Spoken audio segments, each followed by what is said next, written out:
Why do people say that President Donald Trump doesn't tell the truth? Let's see one tweet from the weekend. Republicans want to fix DACA far more than the Democrats do. The Dems had all three branches of government back in 2011, and they decided not to do anything about DACA.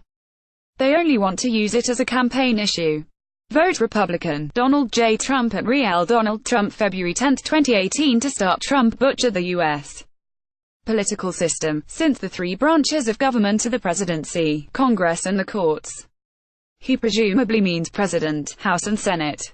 Of course, all presidents and everybody else, for that matter, botch things every once in a while, so most people would give him a pass on that one, although the brutal truth is that Trump rarely demonstrates any sort of real knowledge of the basic facts of U.S. government. Somewhat more serious is the years he gives.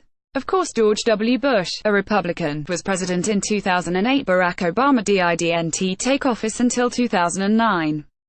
And then Republicans gained a House majority in the 112th Congress, which began Jan. 3, 2011. So it's not 20,080 2011, it's 2009 and 2010. Again, all presidents make mistakes of this sort all the time, but a second one in rapid succession is more troubling than each of them is individually. It's also worth speculating that 2008 isn't any random year. That's when the financial crisis hit, so Trump is deliberately and not falsely locating a deep recession in Obama's presidency, not Bush's. My guess is that helps just being careless, but there's no way to know. Next comes the substance, and here Trump is flat out wrong. Democrats, he says, decided not to do anything about DACA when they had unified party government.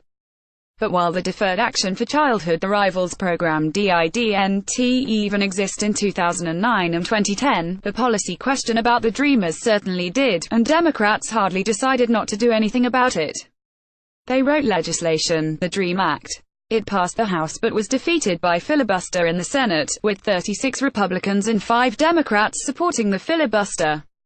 Perhaps Democrats could have done more to achieve unity on the vote, but they certainly tried. Moreover, Democrats in the Senate worked with Republicans in 2013 to pass a comprehensive immigration reform bill, which would have taken care of the problem, but the bill died when the Republican-majority House refused to take up the bill at all. All of this ignores the most basic sense in which Trump is just telling a lie. DACA exists because Barack Obama established it in 2012, and the issue is urgent now because Trump himself acted against it in September.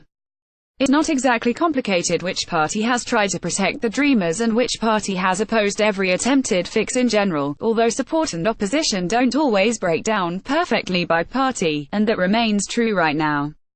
Democrats almost unanimously want to restore a strengthened DACA. Since there's also some Republican support, all it would take is clean votes in both chambers of Congress. It would certainly win in the Senate, and probably win in the House. But Republican leadership in neither chamber will allow those votes.